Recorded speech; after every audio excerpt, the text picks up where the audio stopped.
Good evening, ladies and gentlemen, and welcome to the January 7th, 2026 meeting of the Daytona Beach City Commission. We're happy and delighted to have each of you with us this evening. Madam Clerk, may we have a roll call? Commissioner Henry. Present. Commissioner Reed. Here. Commissioner Paris. Commissioner Strickland. Here. Commissioner May. Here. Commissioner Cantu. Here. Mayor Derek L. Henry. Here. I move to excuse Commissioner Paris. Second. Take a motion from Commissioner Reed and a second from Commissioner Cantu. Any questions or comments? All those in favor, let it be noted by saying aye. Aye. Those who are opposed, same sign.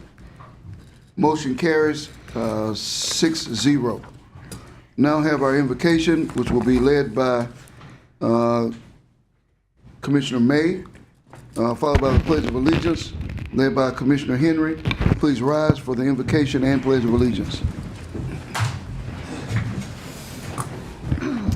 As always, as we start our evening, we pray for guidance, we pray for insight, we pray for the ability to work as a team, and we thank all people who are visiting Daytona Beach, all of our employees, and everybody present this evening for their faith in our city and in our government.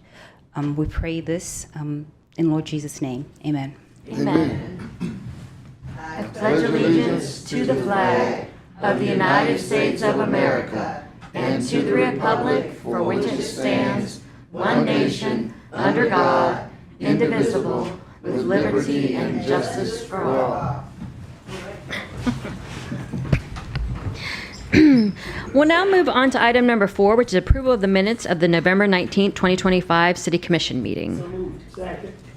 We have a motion and a second. Do we have any questions or comments? All right, all those in favor, let it be noted by saying aye. Aye. Those opposed, same sign. Motion carries 7-0. 6-0. I will now have our agenda approval. If there are any changes, our city manager will address them. Yes, Honorable Mayor, Commissioners, we're requesting to move item 11A to the consent agenda, City Auditor Governing Policy. Add to item 8L, Zone Support Funds to the consent agenda, $500 to the Historic Pinewood Cemetery Corporation from Commissioner Ken Strickland. Add addendum 8M to the consent agenda, City Manager's Office Planning Board appointment. Resolution appointing one member of the Planning Board with terms expiring on December 31st, 2028. Michael McLean resigned from the Planning Board at the 12/18/25 Planning Board meeting. This is a commission appointment with your approval. Commissioner Cantu has nominated Scott Lee. Mr. Lee is currently serving on the Board of Building Codes and will resign if appointed to the Planning Board tonight. Are there any other applications? Just Not for that zone, no. Okay. Is there a motion? So move. All right, we have a motion and a second. All those in favor, let it be noted by saying aye. Aye. Aye. Those opposed, same sign. Motion carries. 6. Quiet 6-0. Okay. Okay, we're going to move on. We have no presentations tonight. We're going to move on to item number 7, citizen comments. During this time, citizens have the opportunity to address the City Commission on any item on the consent agenda. And just a reminder from the agenda changes, item number 11A was moved to the consent agenda, so you can speak about it there. Our first speaker is Evelyn Rodriguez, and on deck is John Nicholson.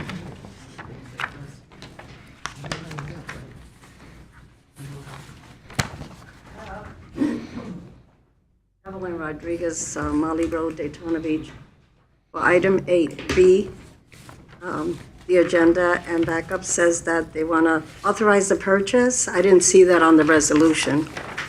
On item 8F, so we're getting this office from the Hilton.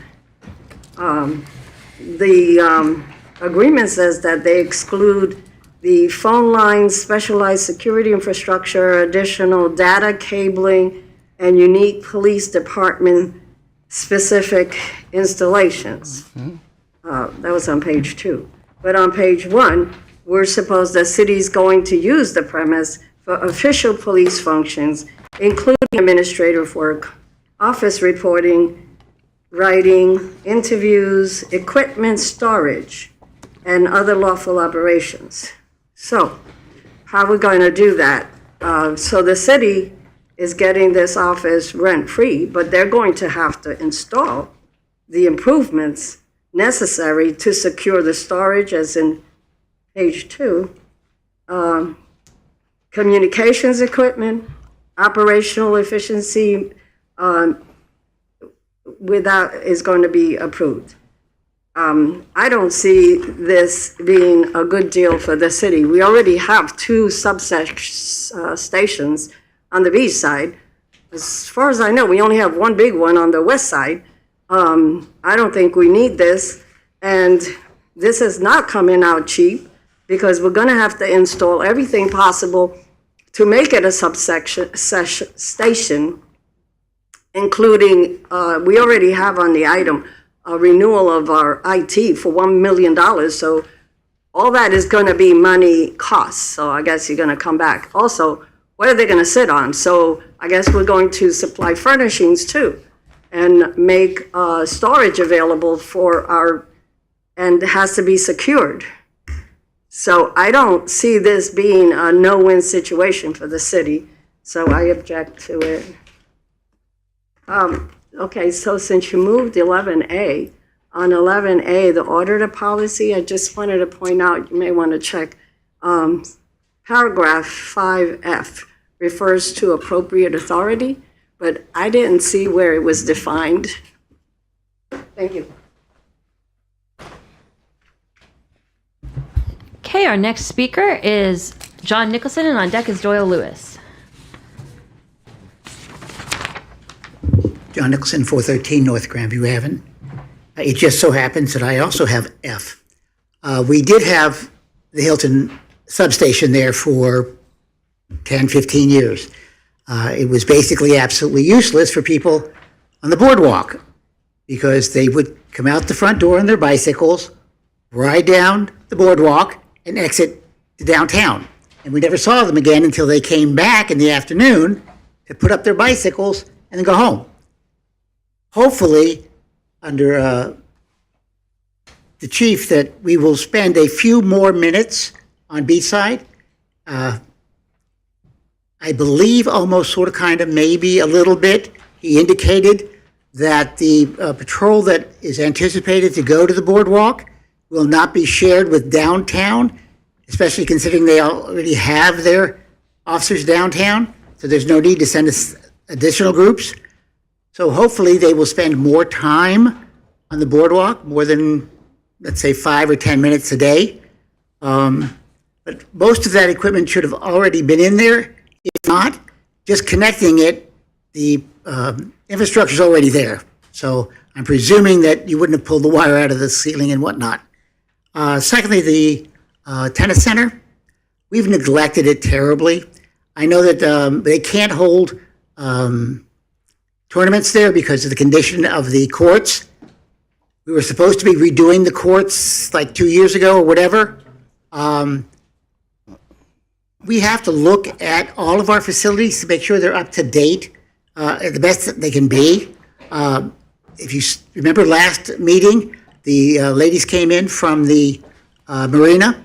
We used to be the #1 marina on the East Coast. If you've ever taken a ride through there lately, we're probably down 600th or 700th now.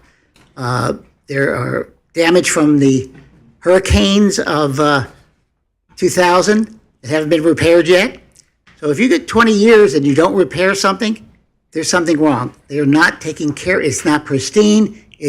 They're missing sections in the middle of boards, advertisement. So I'm asking you to look at all of our properties, especially those that are self-sustaining, that they literally have to be maintained. We just tore down a building because we didn't maintain it. I don't want to lose the marina or any other properties because we don't maintain it. Thank you. Our next speaker is Doyle Lewis.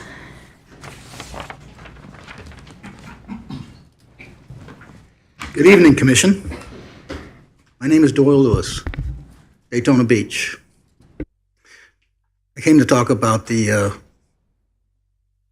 police station at the Hilton.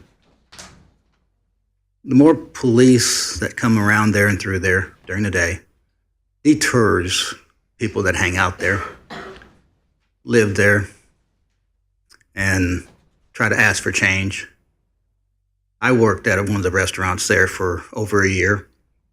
In that period of a year working there, getting off the restaurant late at night after cleaning it, I was attacked 3 times within 13 months on both ends of that boardwalk by people that I've seen and hung around there doing all the wrong things.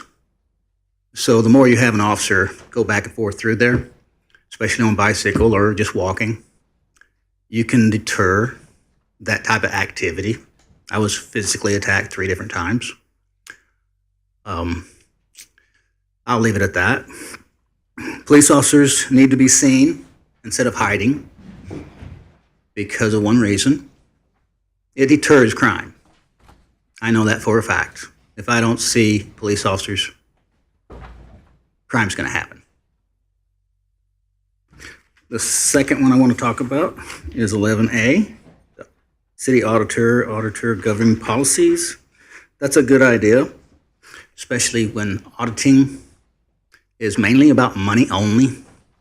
And the project to check out how much is paid back and forth through that P card or any kind of way of receipts, that does have to be checked on a regular basis by an auditor, because some people think they can just kind of mix it around and that gets lost in the thing and people forget things.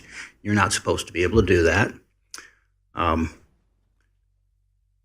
Like I said before, in audits, some people go more personal and try to find out more personal things. That's not really allowed in an audit,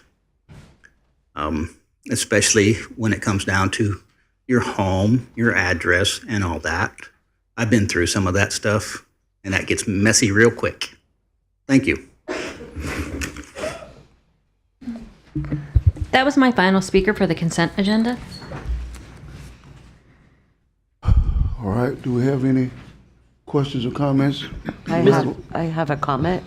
On 8M, I would just like to say thank you to Michael McLean for serving for the last 5 years for Zone 4.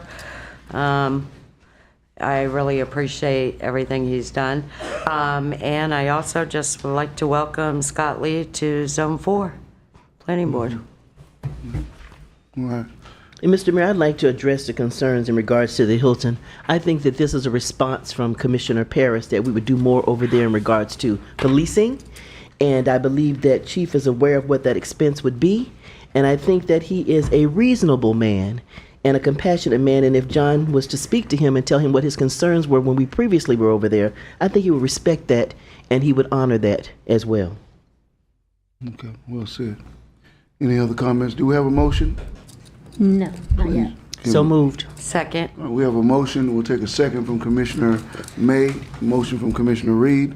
Any additional questions or comments?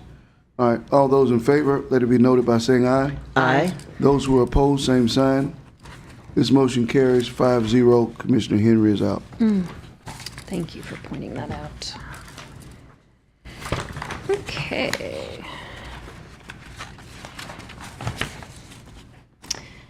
So we're going to move on to item number 9, which is our public hearing and quasi-judicial hearings. Item 9A is the Police Department City Ordinance, Chapter 11098, Rates and Vehicle Classes allied with Volusia County. This is an ordinance on second reading public hearing. An ordinance amending City Code of Ordinances, Section 110-38, rates to update maximum rates for trespass and non-consensual tows and storage to align with Volusia County standards, providing for conflicts and providing for an effective date. So moved. Second. All right, we have a motion from Commissioner Reed and a second from Commissioner Cantu. All right, any questions or comments? And I have no speakers, Mr. Mayor. Okay. All those in favor, let it be noted by saying aye. Aye. Those opposed, same sign. This motion carries 5-0. Okay. All right. So we're going to move on to item number 10. And 10 is our introduction of ordinances. So these are for City Commission comments or questions only. Item 10A is Growth Management Planning Department, Sunglow Carol Lee Street Voluntary Annexation. This is an ordinance on first reading. An ordinance annexing into the City of Daytona Beach 0.6067 plus or minus acres of land generally located west of the intersection of Taylor and Carol Lee Street, continuing south with a terminus just north of the southwesterly curvature of Wesley Street, redefining the territorial boundaries of the City of Daytona Beach to include the property, redesignating the boundaries of Zone 5 of the City of Daytona Beach to include the property, repealing all ordinances or parts of ordinances in conflict herewith, and providing an effective date. And are there any questions or comments from the Commission on this item? The public hearing and final action is set for January 21st. Okay, we're going to move on to 10B. It's a Growth Management and Planning Department, Second Amendment to Sun Glow Mini Storage Complex. This is a PDG. This is an introduction of an ordinance on first reading.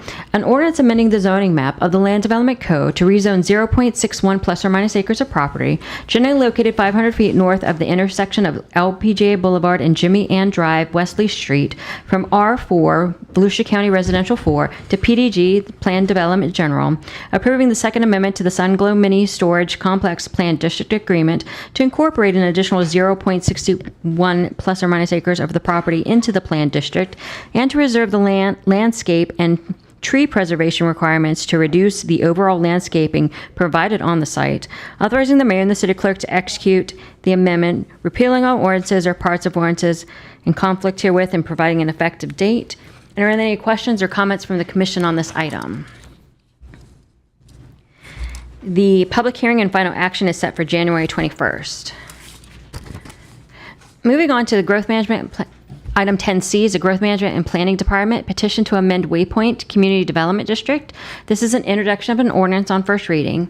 An ordinance of the City Commission of the City of Daytona Beach, Florida, amending ordinance number 2023-69 to contract the boundaries of the Waypoint Community Development District pursuant to Chapter 190 Florida statutes, providing for severability, providing for conflicts, and providing for an effective date.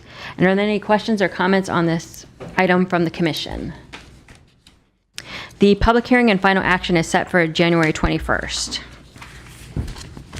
Moving on to item 10D, it's a police department fingerprint services fee increase. This is an introduction of an ordinance on first reading. An ordinance approving an increase in the rate charged by the police department for fingerprinting services from $5 to $10 for city residents and from $10 to $20 for non-city residents, authorizing future changes in such service rates to be approved by resolution, repealing all ordinances or parts of ordinances in conflict herewith, and providing for an effective date. And are there any questions or comments from the commission on this item? The public hearing and final action is set for January 21st. So we're going to move on to item number 11, which is our administrative items. Item 11A was taken with the consent agenda, so we're going to move on to item 11B.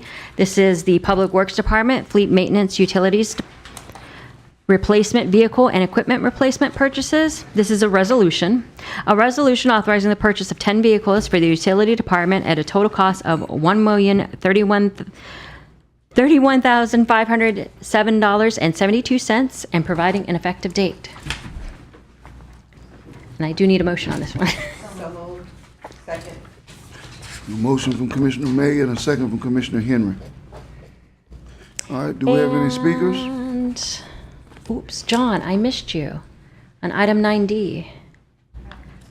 I apologize.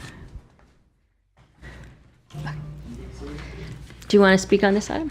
Okay. Then I have no other speakers, Mr. Mayor. All right, we have a motion and a second. All those in favor, let it be noted by saying aye. Aye. Those opposed, same sign. Motion carries 6-0. We'll move on to Commissioner commission comments. comments and inquiries. Who do we start with tonight? Commissioner Mr. Henry? Commissioner Henry?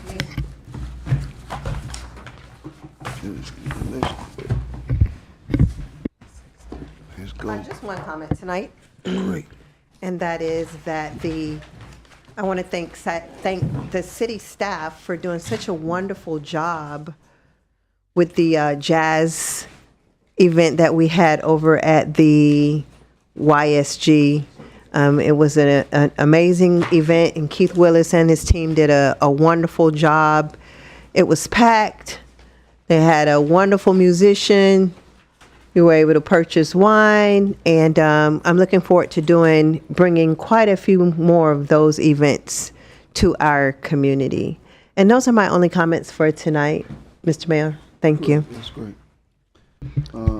Commissioner Reed? Yes, sir. I, too, am going to echo my thanks for staff.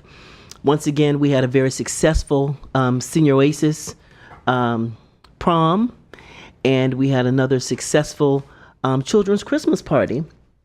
Although we did have to change our location, but we were blessed to have an area that was right there in the same vicinity, and everything was wonderful. The only thing is, I learned today that one child asked, where were the bases? because they're so accustomed to going to the park. And we just told them they didn't bring the bases this time, but we'll be in the park next December. I want to remind everyone that the city is hosting its MLK Health and Wellness Resource Fair this Saturday at the Daisy Stocking Park. It begins at 8:30 with the Mayor's Fitness Challenge of the line dancing. I'll let you talk about the Mayor's Fitness Challenge, Mr. Mayor. And it is a resource fair. It is free. Every vendor, and we have over 40 vendors, will be providing some type of service for free for the community. So you all come on out as well and see what's happening.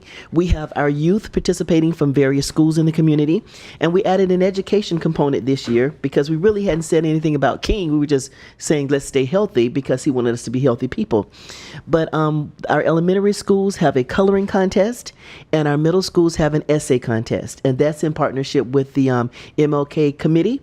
They're sponsoring that for us, and we're excited about that addition to the MLK Health and Resource Fair. So join us this Saturday at Daisy Stocking Park. It begins at 8:30.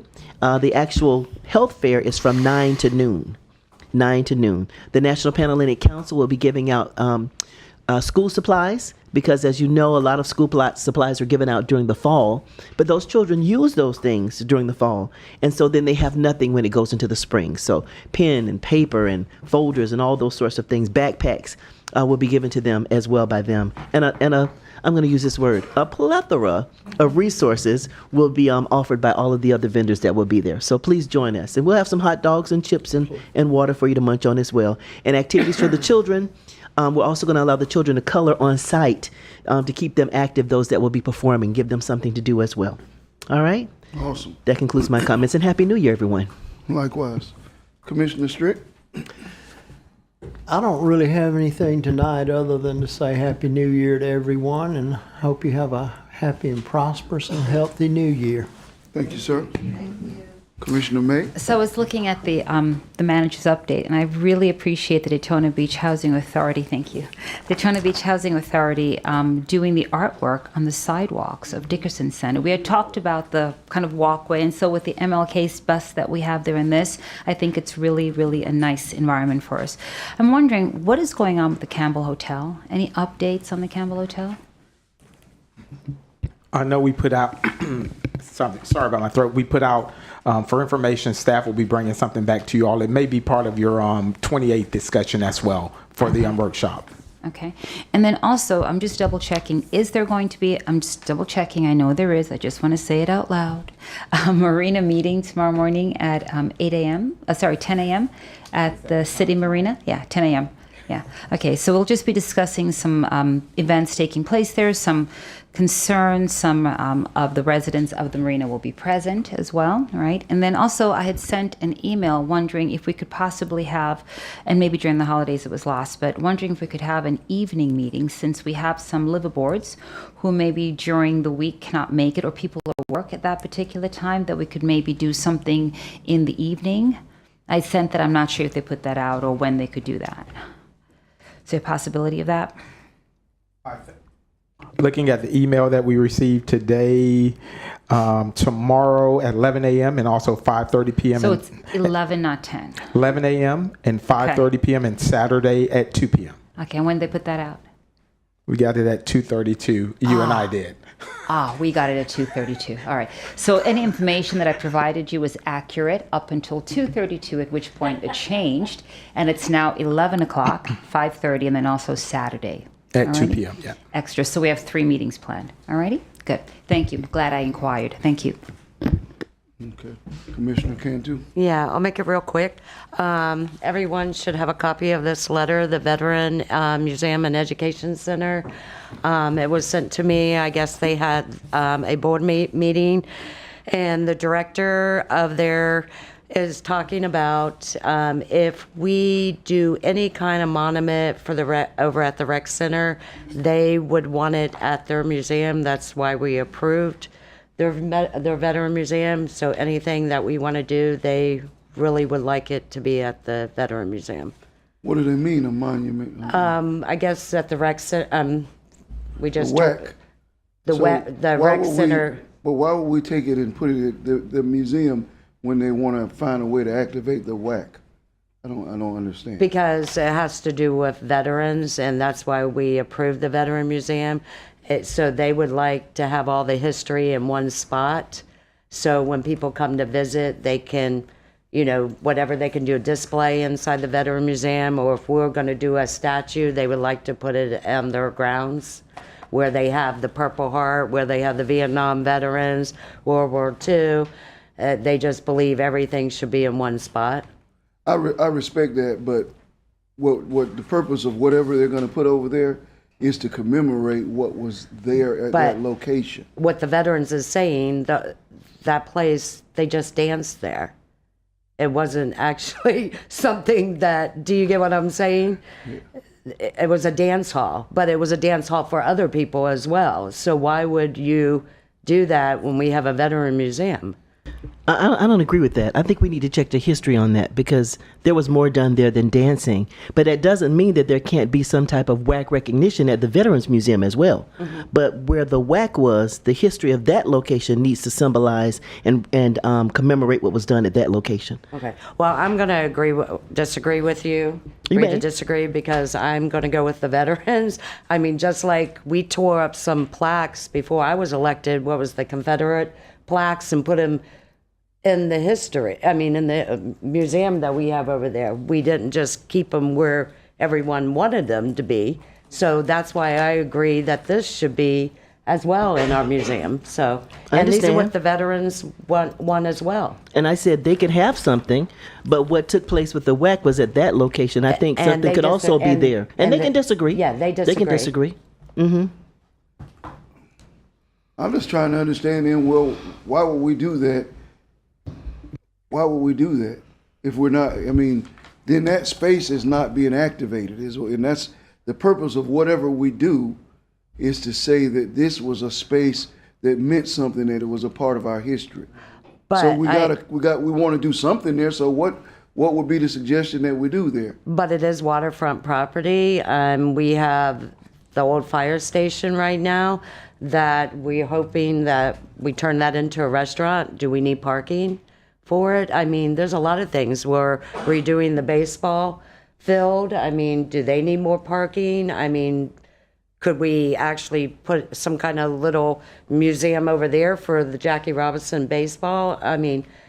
Why did we approve a veteran museum if we're going to just spread it all over the city?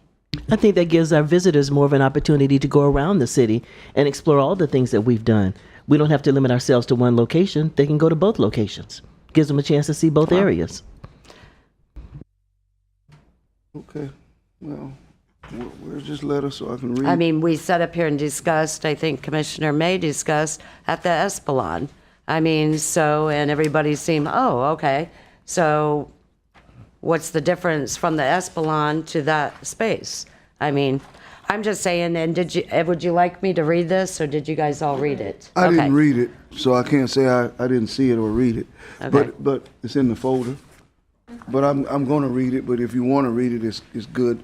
Okay. And not that we're deciding tonight Right, anyway. I understand. I'm just giving you what they said. What they said. Mm-hmm. And we do have a lot of veterans in this community, and they do know the history, most of them in this community. They've been around for a while, most of them. You got Zelensky, a World War II veteran. What is he, 94 years old? He's been around here for a while. Oh, Korean War, excuse me. To whom it may concern, it has come to my attention of the Veteran Museum and Education Center that the monument or memorial for the rec center situated on Orange Avenue across from the baseball field has been discussed for possible erection elsewhere. It is the belief of the Veteran Museum and Education Center that any veterans monuments or veterans memorials that are intended to be erected by the City of Daytona Beach should be placed on the Veteran Museum and Education Center grounds.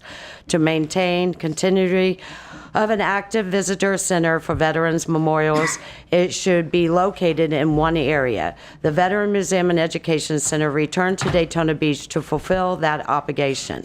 The Veteran Museum and Education Center expects the City of Daytona Beach to provide this type of support for their museum.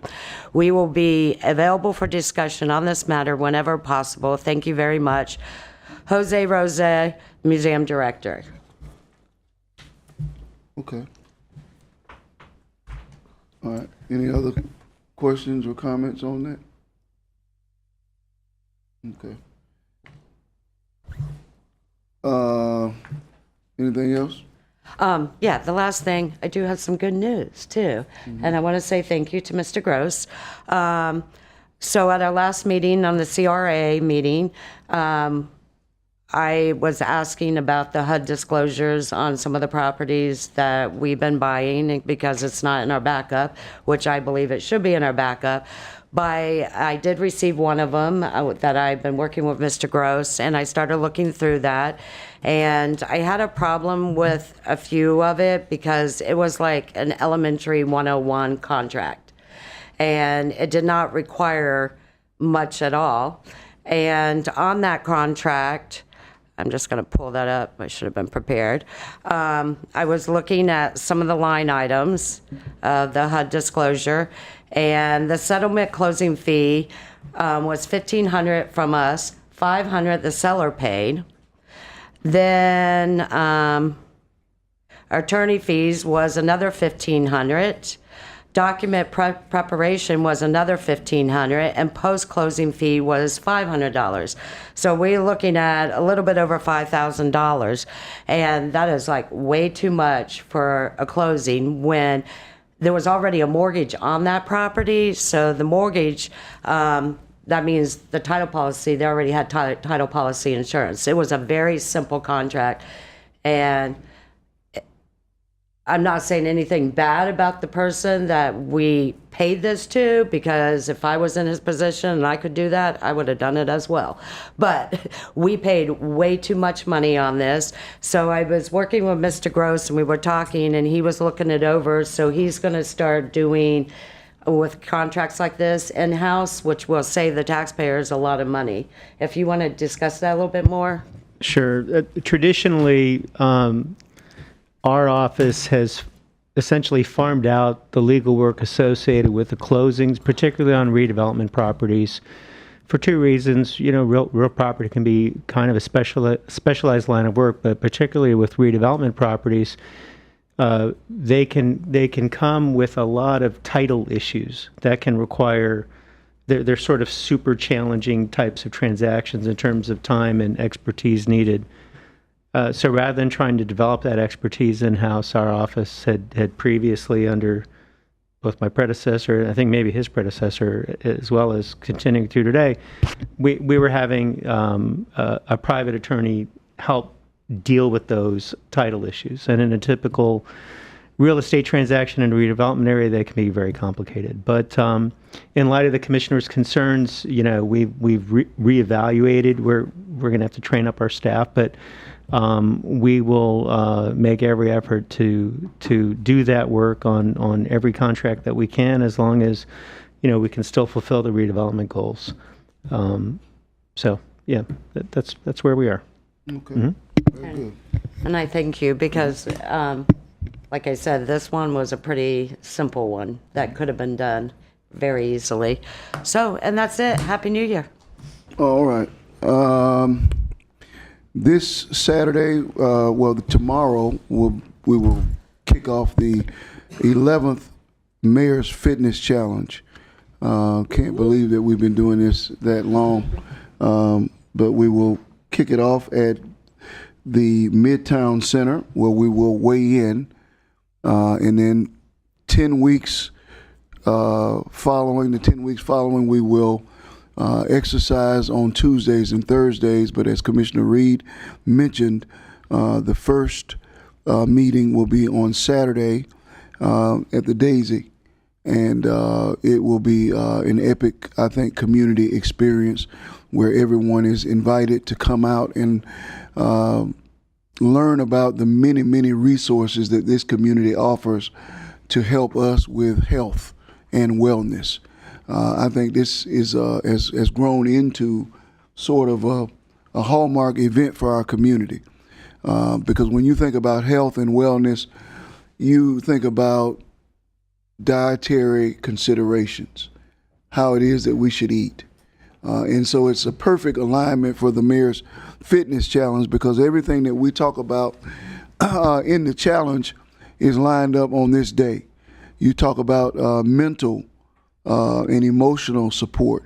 You talk about addiction, anything from spiritual support, anything that will make you and I a better person and a person that's living what Scripture refers to as the abundant life, just being emotionally, physically, spiritually more abound and healthier, will be available to residents on Saturday following the fitness festival, which kicks off with Lisa's line dancing, who has been with us probably 8 years or so.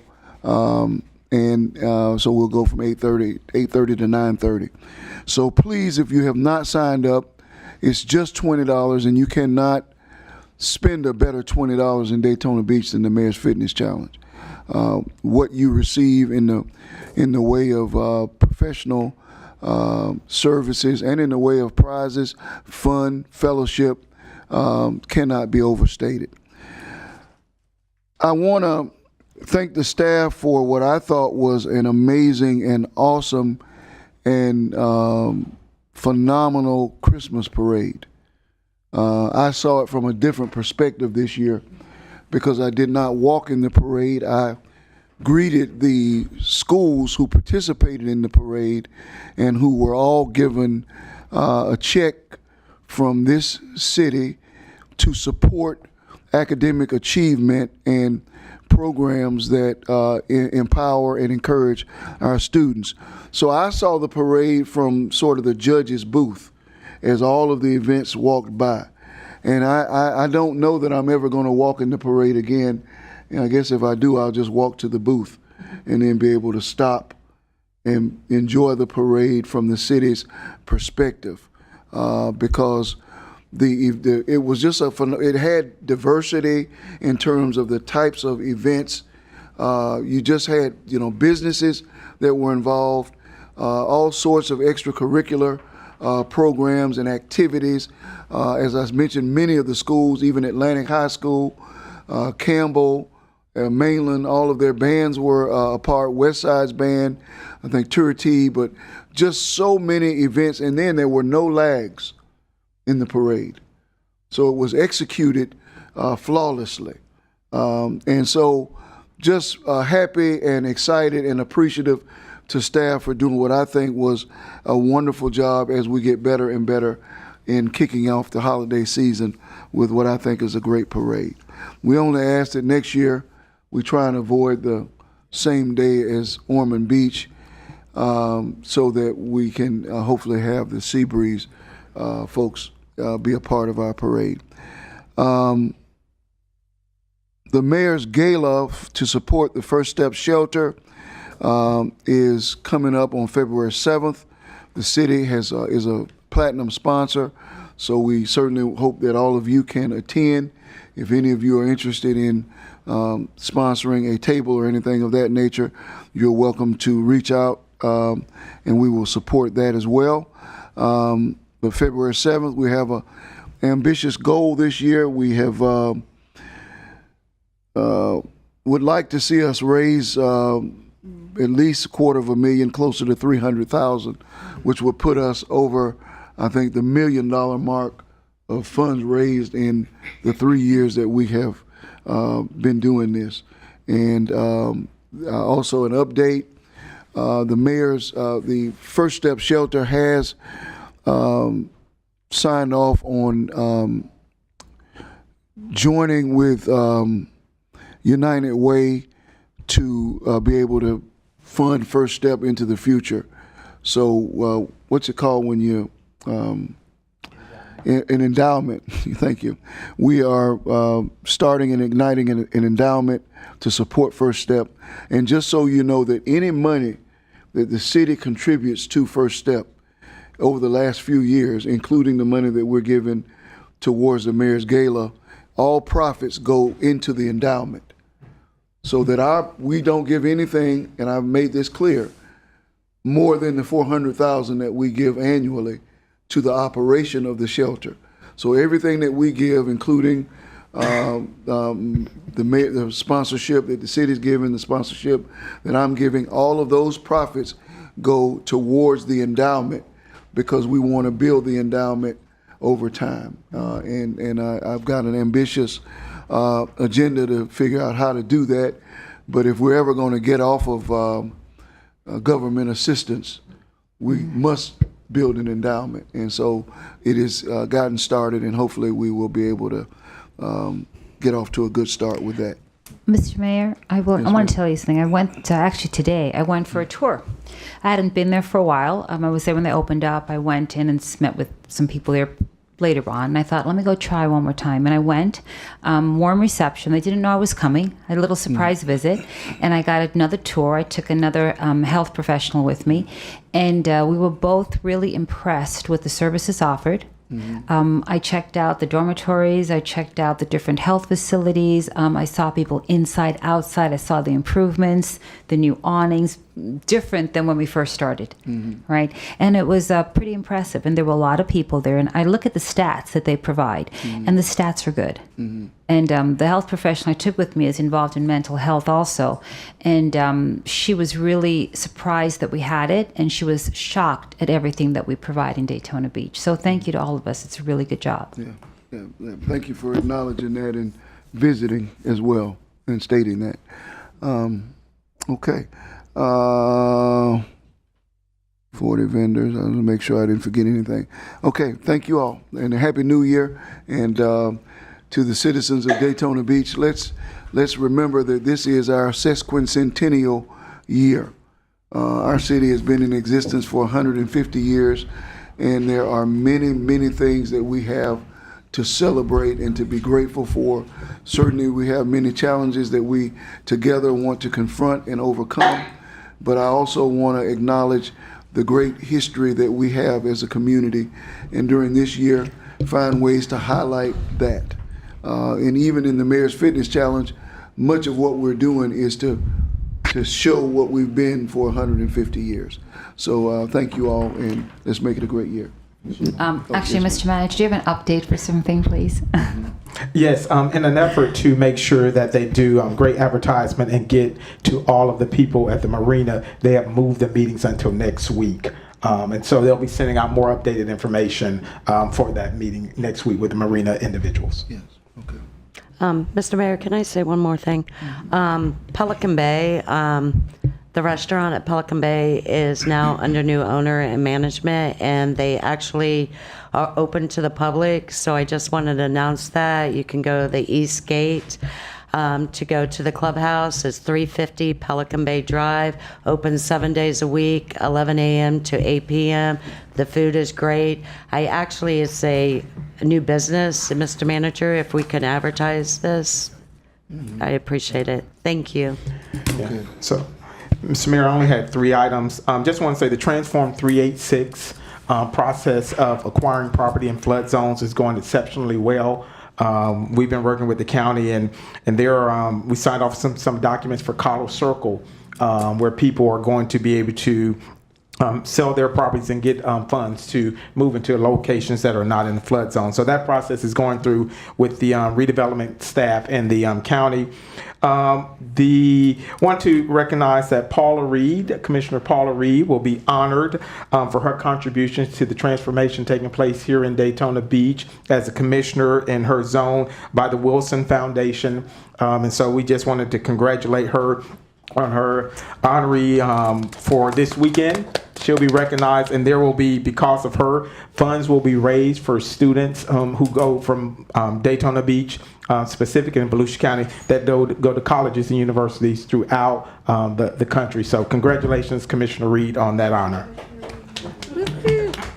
Look forward to being there and supporting you, and appreciate all that you've done, and been a good journey so far. Yeah. Okay. All right, Ben. Okay, that concludes our portion of this meeting. At this time, we will turn the remainder of the meeting over to the world's greatest citizens, the citizens of Daytona Beach. Our first speaker is Sonia Saylor, and on deck is Fred Coulter. Hi, I live at 403 North Wild Olive. I'm actually a new resident. We've been here for probably maybe 6 years. And we really do enjoy Daytona Beach. But there's a massive problem on beachside, and it's the aggressive panhandling. They're actually sleeping outside. I actually brought pictures tonight. Man, if you want to hand them over here, pass them on. I know you had an ordinance. And it went into litigation, and it was unconstitutional because of contact base. But I know Ormond Beach, they redid theirs because they didn't want to have the same thing happen to them. And what they do is they do it for safety-related behavior, and they have buffer zones for, I guess, wherever areas are really bad. So they make a buffer zone, they clean it up. After they clean it up, if there's another zone, then they move to the next zone. And that's how they're doing it in Winter Park. But they're all over the street. Winter Park or Ormond? Both. Both. They're both doing that. Yeah, so maybe that you can go back into the ordinances and make some changes. But they're all over the streets. I mean, they're threatening people. I was at the ice cream store right on the A1A, and there was a guy with a pipe, and he had a blanket tied around his thing, and he's screaming he's going to kill a virgin. I mean, one of the pictures have a baseball bat in one of the cards. There's litter everywhere, garbage everywhere. They're yelling, they're screaming, they're fighting, drugs. There was one at the end of my street that actually OD'd on the street. They're blocking the sidewalks, the streets. I mean, they do need help, but they shouldn't be on the streets. I mean, people are coming here with families, and it looks really, really bad. They're coming down our streets, emptying out the garbage all over the streets. The whole street is just like had enough. Then there's another issue. It's 401 North Orlando, and I have pictures of that too. Actually, they're going in and out of that house, and they're selling drugs there. And I know that's going to a hearing tomorrow for that property. We called the police. I mean, it's online. It's starting to get really, really bad in Daytona, and that's where the crime's coming from. Okay. So I appreciate if somebody would do something. Let us say this, because we are in litigation and we are sort of restrained. Can you address it? I don't want to say something that I shouldn't say. Yeah, thank you, Mayor. We've been enjoined by the federal court from enforcing our panhandling regulations. We have that on appeal. Our outside counsel appeared in front of the federal appellate court recently. We don't know when we'll expect a ruling. The speaker mentioned some things that we're not enjoined from enforcing.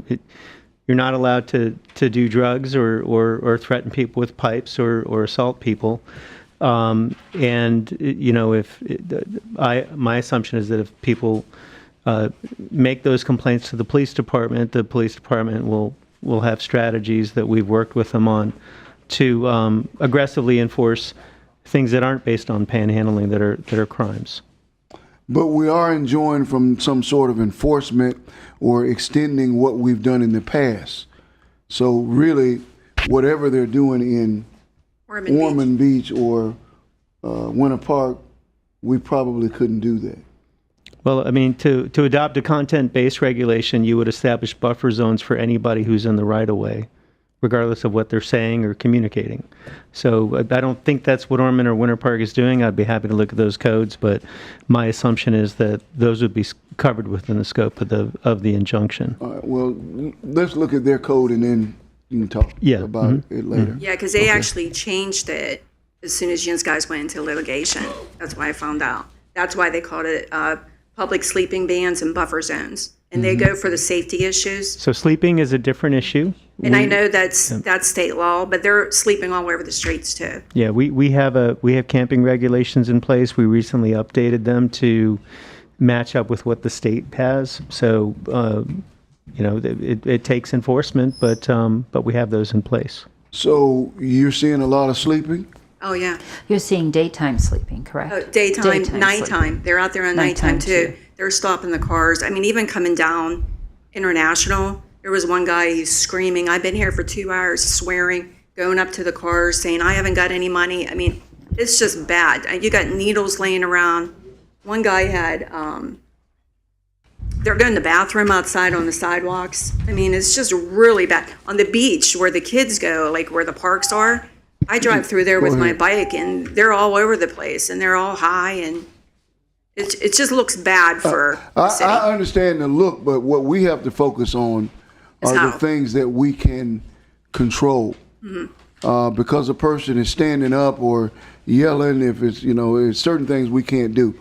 But if they're sleeping in the things that we might be able to enforce, we need to be taking a look at that. Yeah, they're bringing because furniture. I'm acknowledging what you're saying and the veracity of it because of the increased intelligence that I've received from folks calling and emailing and on social media, informing me of the high velocity or amount of intensity that they're experiencing from people who are Yeah, and if homeless. you look at Ormond Beach, they don't have this problem. If you look at Silver Beach, they don't have this problem. It's only in Daytona. And it's right on Ridgewood, where the Russian Hotel is. I mean, it's right on like IHOP, the businesses.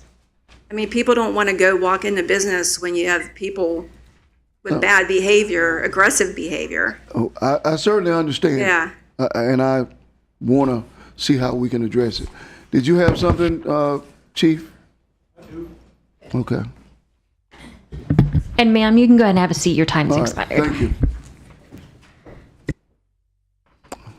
Good evening, Commission, Chief Chikari Young.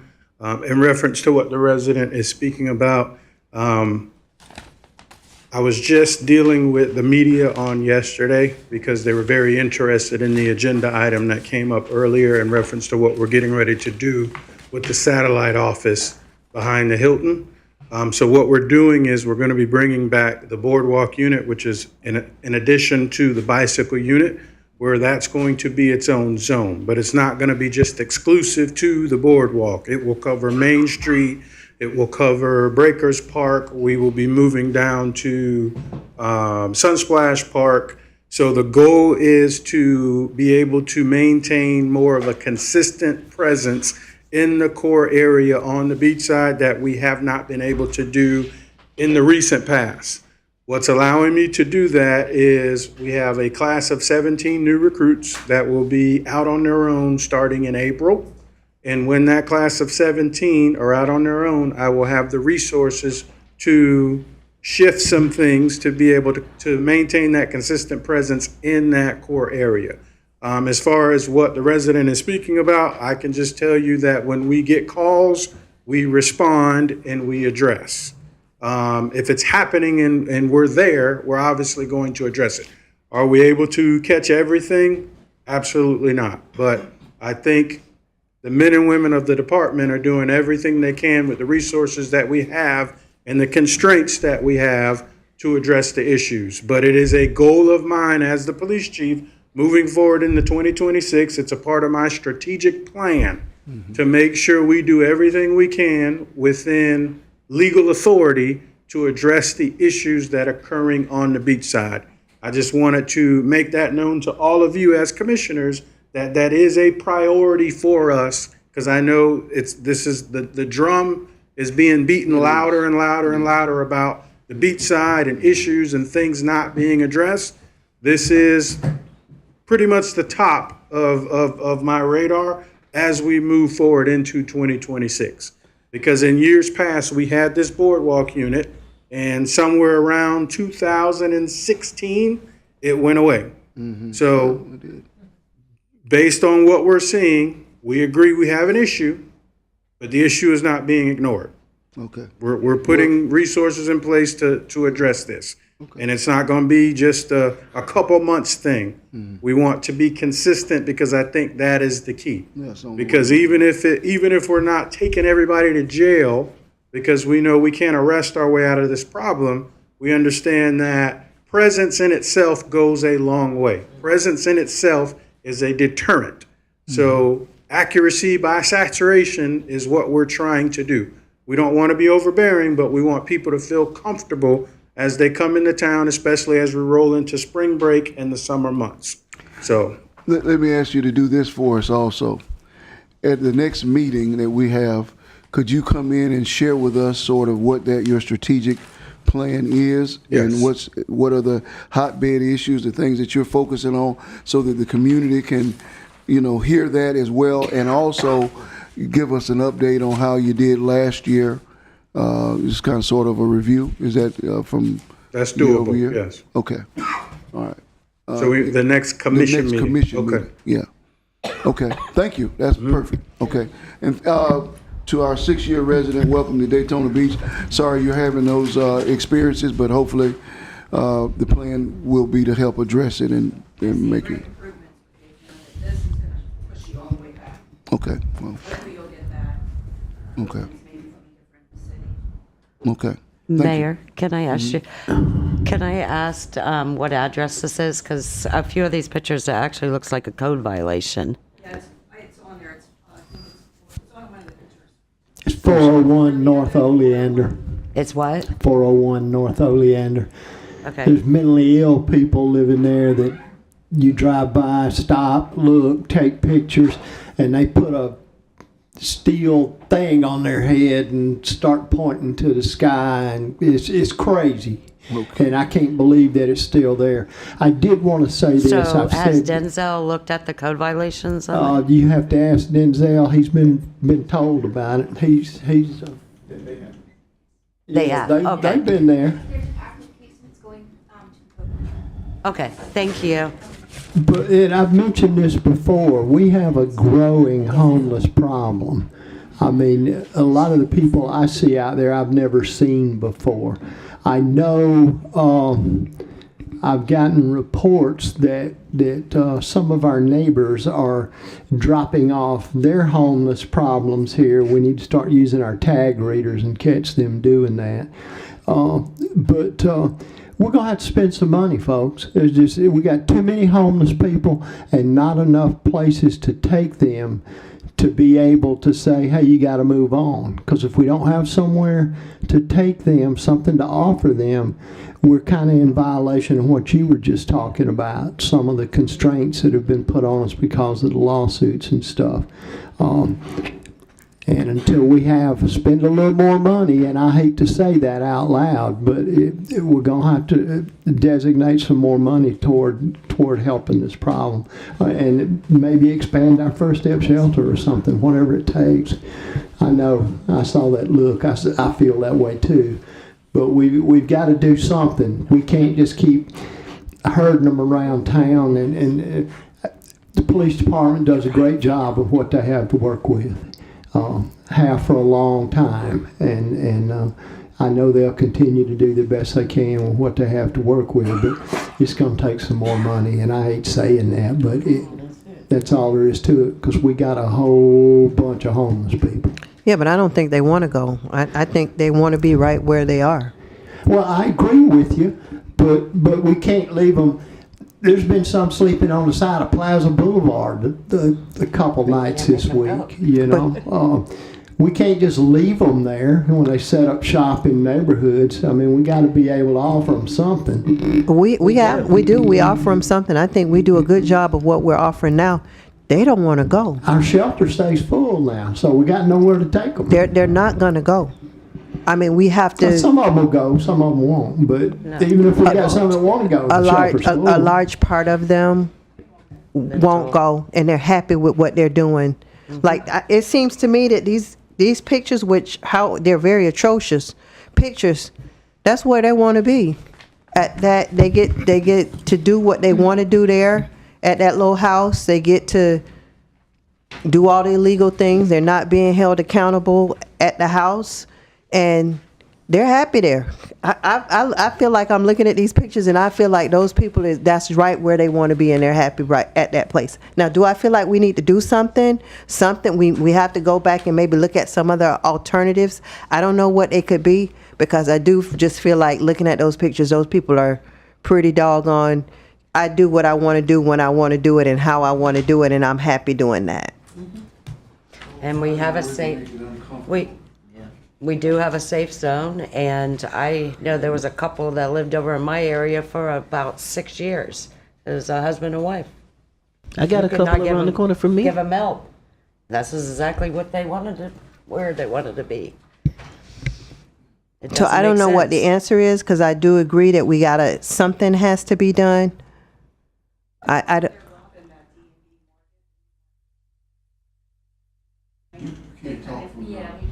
Oh. Yeah, I got it. Okay. Okay. Next. Our next speaker is Fred Coulter, and on deck is John Nicholson. Fred Coulter from the Hinterlands. I know you're all disappointed. No handouts, no dollars today. Instead, I want to talk to you about Northcote Parkinson. I'm going to spell that, say it wrong. His law of triviality. I'm going to reword it slightly because I work mathematically. Basically, the law of triviality is that the people who make the decisions, the people that discuss issues, spend their time inversely proportionate to the importance of the issue. The example he gave when he talked about it was a nuclear power plant being built, and the big discussion is what colors do you paint the bike shed? That's not what people do, is it? This affects governments a lot. I'm not going to talk about y'all for several reasons, but previous governments I worked at, they had a much more activist approach in the commission to the budget process. After the manager gives a budget, they would have meetings in a room equivalent to 109 the room downstairs. And in that room, you'd have the city manager, you would have city manager staff, you'd have 10 budget people. It's a very big budget staff. You would have everyone from the department there. The department had directors, their finance people, and they'd all go through line by line of their budget, spending hours. Public Works is there. You can imagine the size of the Public Works budget. They go through every one of the lines. The line that they spent an hour discussing was whether or not the Public Works Department needed 3 toner cartridges or 2 toner cartridges.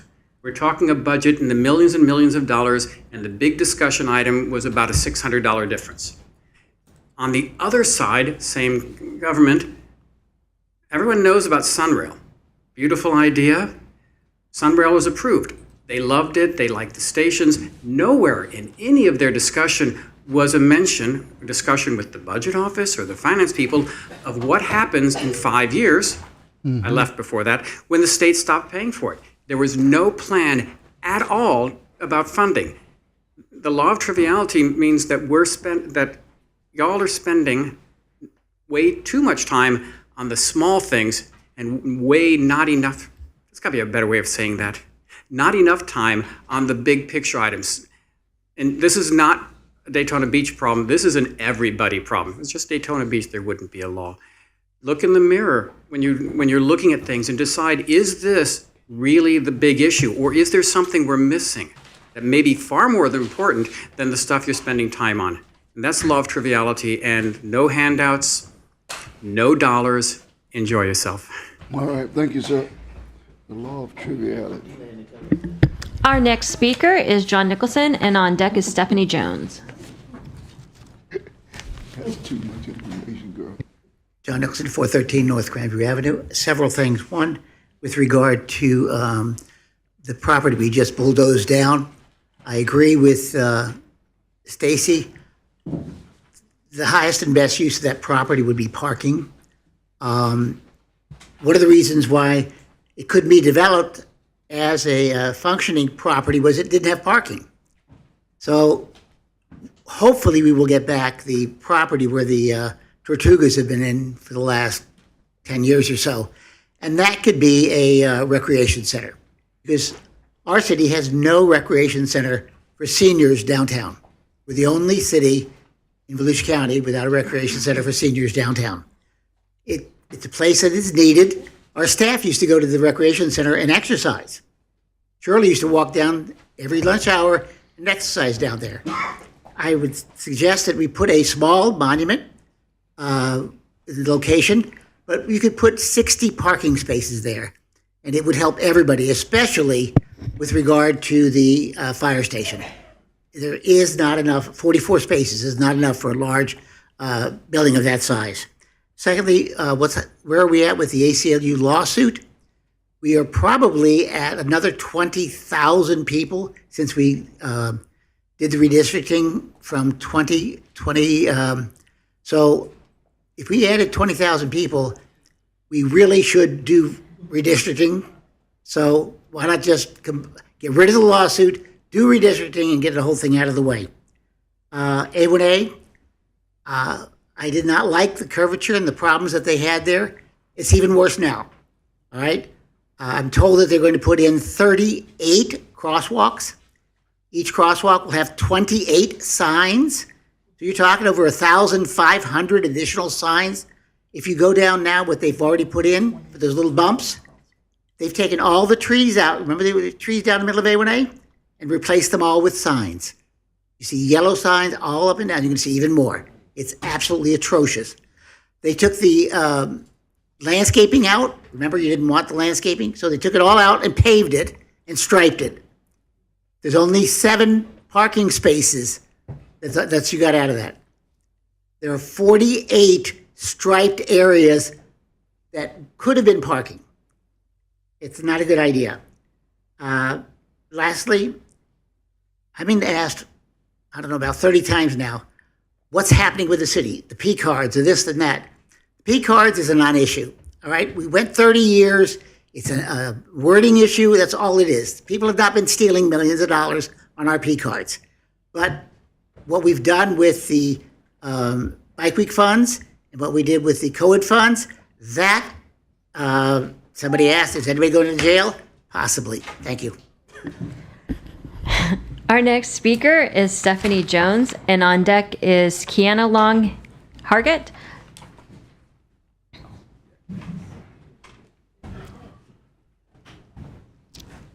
Good evening. My name is Stephanie Jones. I live at 625 Russell Drive.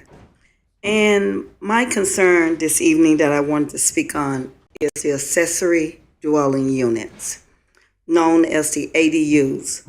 I have been trying to get a clear answer from the city of Daytona Beach on why the citizens that already have improved their property have already paid impact fees, but yet when you put the accessory dwelling unit, which is still compatible to doing an addition on your property, you are charged an impact fee. If the federal government does not allow us to double dip, why is the city of Daytona Beach double dipping? That's double charging the citizen for a single parcel that has already been improved. I've asked about that and no one could explain that clearly. I also went back and looked. The state, the county, and the city guidelines governing ADUs clearly state that an ADU and a single-family residence are not the same. They're different. But yet the city of Daytona Beach charges residents as a single family for an ADU. I don't feel that's fair. That's double dipping. So someone needs to explain that to me. If I pay an impact fee for an ADU, then I should be allowed to sell that ADU as a single family resident, but I can't because it's on a single parcel. This parcel has already been improved, but yet I'm paying an additional impact fee on it. That doesn't make sense, none whatsoever. I mean, if we're trying to create additional housing for low income where people will be able to, yes, make an income, make subsidized income off of it, but yet provide a lower price place for someone to live, how are you encouraging the citizens to do that when you're paying a $20,000 fee for an ADU? It doesn't make sense. I have reached out to the city manager numerous times, and the final answer I got, I'm not sure if it came directly from you, sir, but the letter had your name on it, and it said, "I've told you before."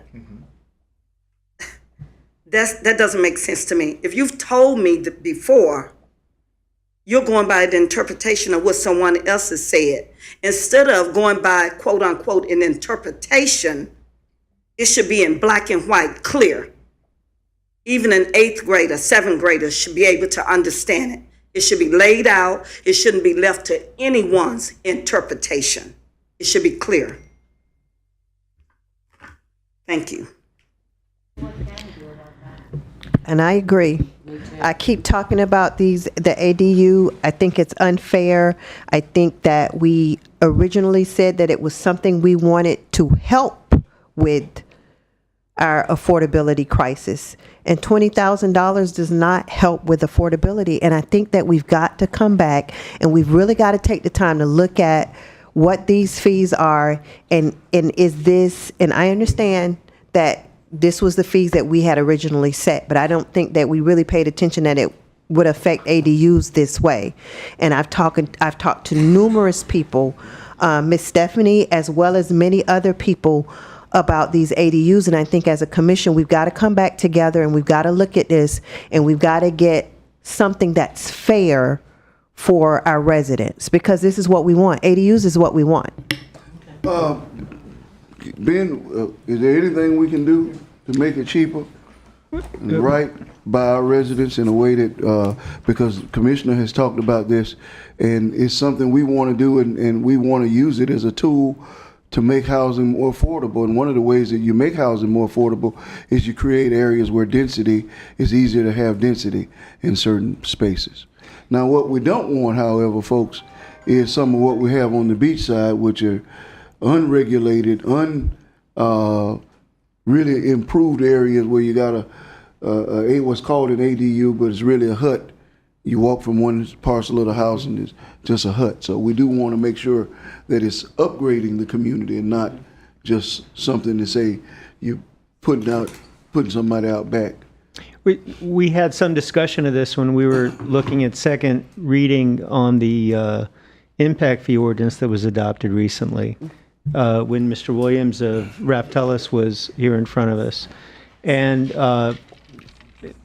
the issue would be that in order to make sure that your impact fees withstand legal tests, you have to have a study to support the distinctions among those impact fees. I think you would need to re-engage the consultant to divvy up the fees differently among those single-family uses, unless you had an ADU that's being used for affordable housing where the statute specifically. But we already have a land development code provision that requires waiver of impact fees for any single-family dwelling that's used for affordable housing. So my assumption, when I hear people discussing this, is that the ask is to waive impact fees for ADUs where there's not a commitment to restrict the use of those ADUs for affordable housing.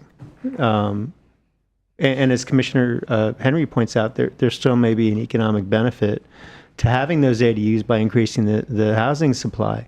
But I'm sorry, statutorily, the authority that we have to administratively waive impact fees is limited to affordable housing. So how do we ensure that somebody builds an ADU and that they're actually using it for affordable? That's first case is how do we ensure that they're using the ADU for that? Second case is I move into the ADU, but my primary residence, I use that one, for whatever rental I want.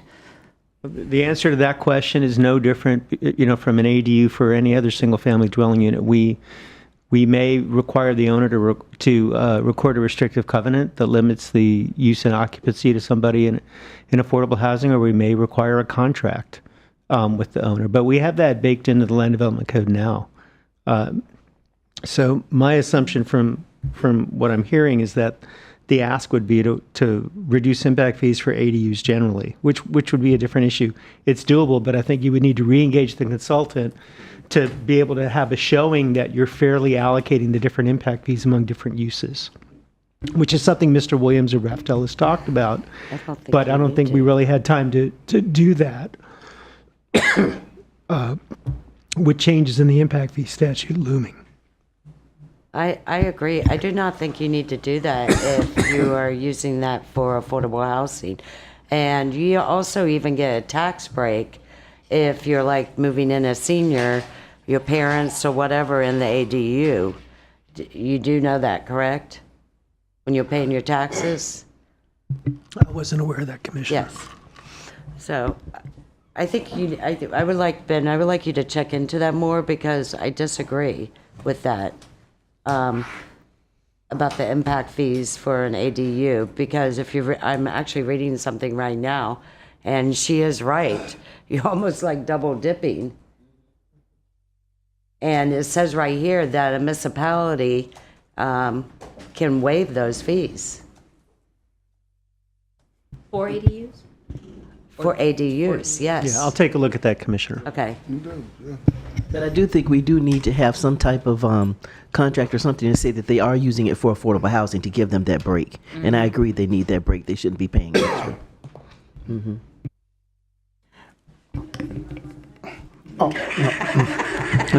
Also, to be fair to all of you all, I will make sure to provide you with all of the communications that went back and forth with Ms. Jones from staff over the time frame of what staff was trying to do and who communicated with her.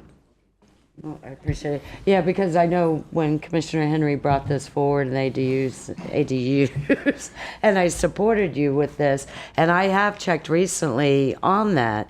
Well, it's been a little while, and it's like we haven't really done anything. I mean, it's because they can't afford these ADUs. And then with the state changing the law and the parking requirements, I mean, I think it is time that we check into that and do something. Okay. Next resident. Our next speaker is Just Keanu tell us after. We can't talk Long Hargett, and on deck is Vernon Weatherholtz. Thank you. Good evening, Kiana Long Hargreet, 109 Raceway Point Drive, Daytona Beach, Florida. Okay, good evening. Happy New Year to all of you all. So I'm here because I am here for help. I had to move my the Levi Long Sickle Cell Association. I'm the CEO. Thank you so much again to Commissioner Paula Reed for the help that you did assist me with when I was in your zone on Orange Avenue. But because the hurricane came, I had to take everything out. I was able to get out of my lease. I had to revamp. And I came here to meet my new commissioner. I have a new office space at 623 North Granada Avenue. Can you raise your hand if you're my new commissioner in that area? 623. Granada. Say it again. No, 623 North Grand Avenue. Sorry, my handwriting. What is it? Grand Avenue, forgive me. 623 North Grand Avenue, Suite 209. Is that right next to the Oyster Pub? Who are you? Right. Who's my new For now, commissioner? it's, well, for now. Grand View. handwriting is horrible. Grand View. It's you? Hey, friend. So I'm looking for assistance because, and I'm excited to see you all this Saturday. I'm probably number 41 on the list for the health engagement that we're having at the park this Saturday. I'm excited because I'm with the National Association for the Levi Long Sickle Cell Association. Now it is a federal law that athletes cannot receive a scholarship unless they have a sickle cell trait test. So thankfully I'm in this position. I appreciate my office space. When I was in your zone, the office space was $1,600 a month. And that $5,000 portrayed the cost for 3 months. Now $5,000 will pay for my building for a year. So I'm asking for $5,000. The $1,000 will be the test. So right now I don't have the testing. I've tested before under Miss Williams.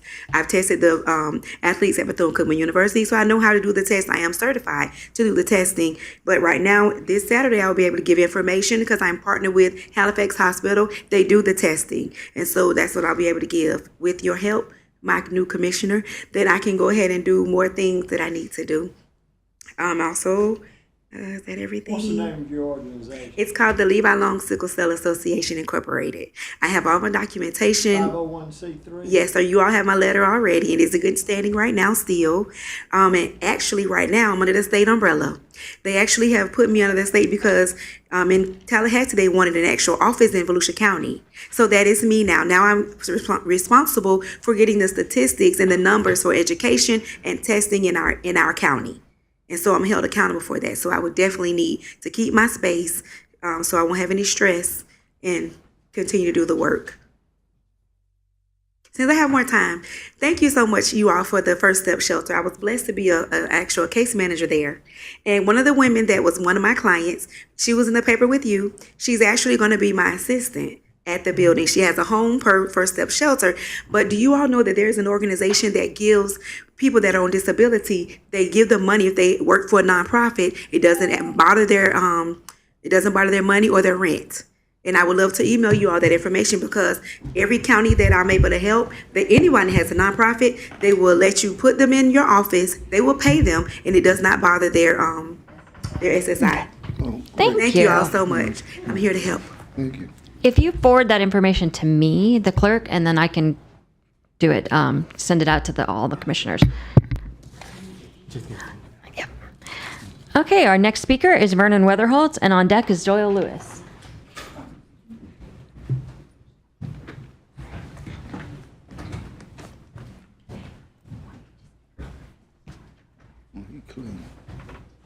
Nice fit. Vernon Weatherholtz, 3 Granville Circle, Daytona Beach. You look awful solemn there. Well, I was actually commenting on how clean you are. Thank you. That's a fitting. It's like it's tailor made. That's nice. Always look nice, but I like that. This is about the what the commissioner brought up about where to put the something for the wax. We worked on this for years trying to save the building, and unfortunately, the maintenance on it deteriorating. So, as I drive over the bridge tonight coming, it's a very flat area. I think that the veterans. I am a veteran, combat veteran, and having something up there would be fine. But I think that what we had talked about and what the city manager has shown us, what's a possibility of putting there, I think that that's the place that it needs to be. It's to commemorate the area that was there, and their part to the military.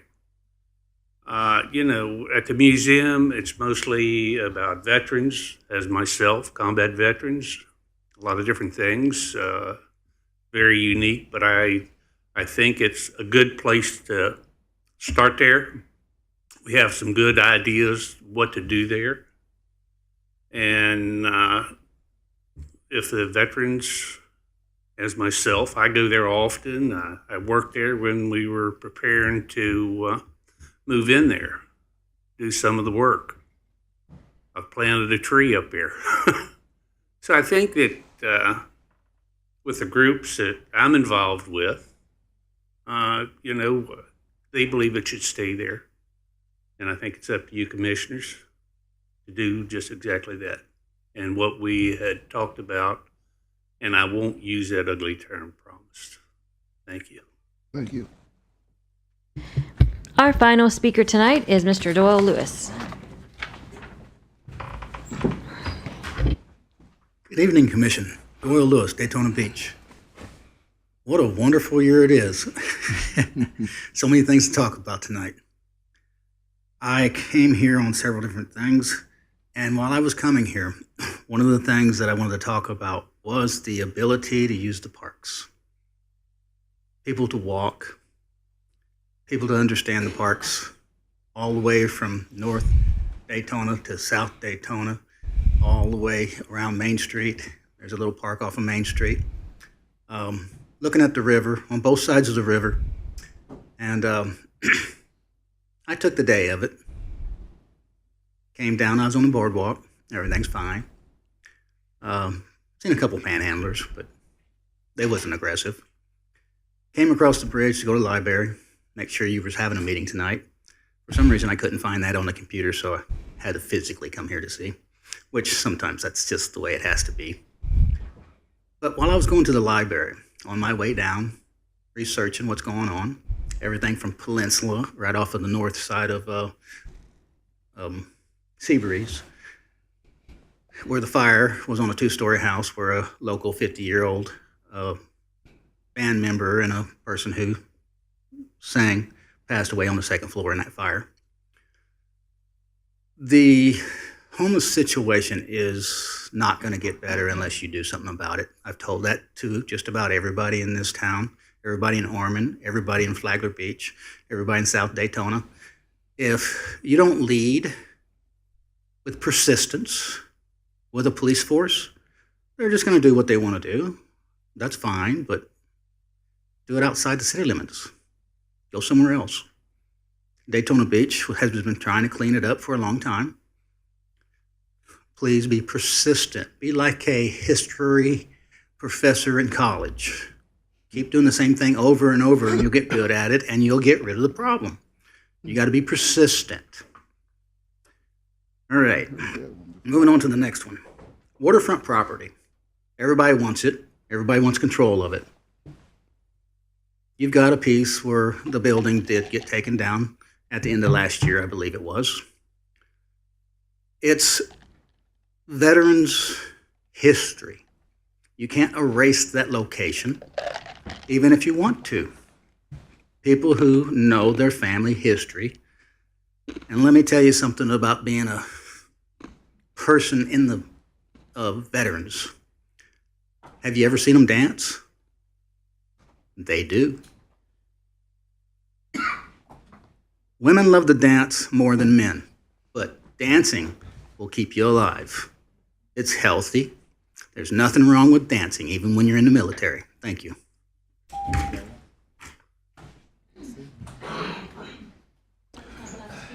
All right, that's it for tonight's first meeting, Daytona Beach. So we want to wish everyone again a Happy New Year, and we'll see you here in 2 weeks. Good night.